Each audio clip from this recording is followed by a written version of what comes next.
Au milieu de semaine, bienvenue à La Fosse aux Lyonnes, mercredi le 13 janvier avec Guy Lenguet, Edith Cochrane et Suzanne Lévesque autour de cette table. Et là, j'ai peur, j'ai tellement de crainte de vous assommer ce matin. De quoi tu peurs, Caroline? Vas-y, vas-y. J'ai peur parce que, d'une part, j'ai pris une dompteuse de tension, mesdames, messieurs, ce matin, qui est une petite tisane offerte ici par notre maître Louis. Je me sens beaucoup trop calme.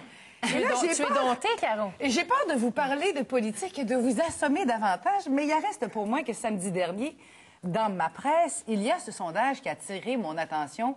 Sondage à la une de la presse qui parlait des intentions de vote des Canadiens. Ça, c'est une chose. Cette partie-là m'intéressait plus ou moins parce qu'il n'y avait pas réellement de surprise.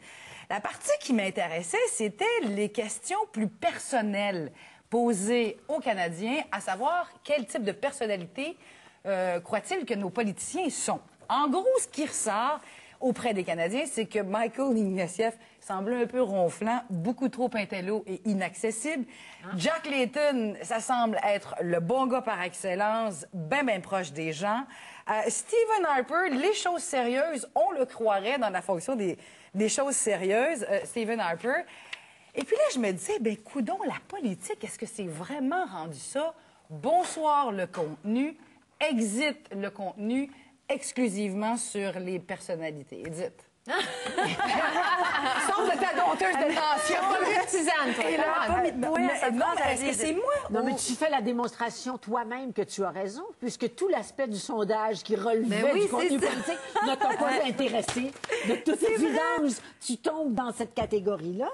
Donc, je suis d'accord avec la majorité des Canadiens que le sondage comme tel, à savoir, mesdames, messieurs, le Parti conservateur aurait les meilleures intentions de vote à 36 %, le PLC loin derrière avec le 29 %. Mais là, faut quand même mettre les pendules à l'heure, là. Il n'y a pas d'élection dans l'air du tout. Alors, c'est clair que ça nous intéresse moins parce qu'on sait que des intentions de vote, ça peut changer de semaine en semaine, comme ça.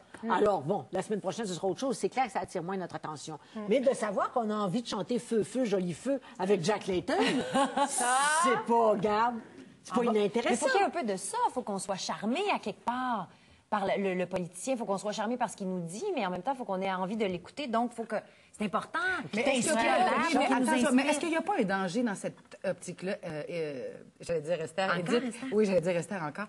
Est-ce qu'il n'y a pas un danger, justement, de se laisser chanter la pomme par les politiciens avec qui on aimerait avoir faire une partie de hockey ou jouer aux cartes ou prendre une bière et laisser tomber, justement, le contenu du programme qui va faire en sorte qu'il y a des décisions qui seront prises au nom des Canadiens pour les 2, 3, 4, 5 prochaines années. Est-ce qu'il n'y a pas un danger, justement, de se laisser étourdir par ce oui, genre je pense que c'est ça. Moi, je trouve que la photo qui était derrière toi, où on voit les colonnes avec les visages des politiciens et les pourcentages, je trouve que ça, c'est très accrocheur. On voit ça dans des magazines à potins, genre People.